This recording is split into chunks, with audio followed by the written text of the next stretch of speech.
Um, I think we better look back on that, particularly as a batting unit, um, and understand that when we get into positions like we did in the first innings and our second innings batting, that we need to be really ruthless, um, and understanding that when we're on top, to not give it back to the opposition, regardless of who that is.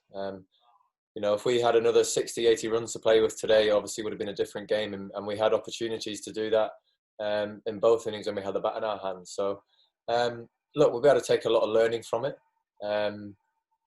but you try and take some positives from it, and it's a great learning curve for us as a batting group. Yet again, it's the same messages that we keep saying to each other. It's obviously we base our Test match cricket about getting big first innings runs, but positives from it is we've got a young lad in Zach Crawley who came out and showed the potential of someone who could be around for a long time. Think or not? No, look, I've thoroughly enjoyed the role that I had to play this week with Joe being at home. Obviously I found out a while before, so I was really looking forward to the opportunity. And if I'm being honest, last night was the only night where I really struggled to sleep, because obviously it was there was a lot to think about, how the game's going to end up, what's going to happen if this happens, if that happens. So I can see why Joe loses a lot of sleep, because he's got to do that every game. But look, I've really enjoyed the responsibility of leading the team and making decisions out there. Look, it didn't change me as a player whatsoever. With the bat in my hand and when I had the ball in my hand, I still operated the same way that I feel I always do for England. I'll be able to look back on this. Obviously disappointed not to win, but one that I can say I've captained England, so obviously it's a very proud moment. Okay, Will, and then Dean. Oh, look, I mean, obviously we made a decision based around thinking pace was going to stand us in, a better place in the long game that Test cricket offers. Obviously Stuart is a fantastic bowler, but he understood the reasons why.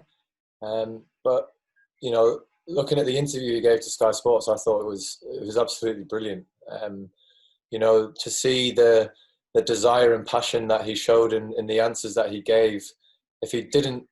If he wasn't like that, then I would be worried. If it was just, just hopefully we get picked for the next one, then, I'll be a bit concerned. But, to see somebody like that who's played over 100 Test matches, got so many wickets as he has, to still see that fire burning deep inside and want to go out and perform for England at every opportunity. It's fantastic to see as a senior player in this team, and amazing to still see that in some. Look, I know it's been a massive talking point, but I stand by my decision, because if I didn't, what type of message is that sending to the other guys who we picked? It was a very tough call to leave somebody like Stuart out. His record is obviously phenomenal, but we made a call that before a ball was bowled, that I felt pace was going to be in the long run more beneficial to us winning this game. Obviously we've lost, but I'm not going to look back on this Test match and have any regrets.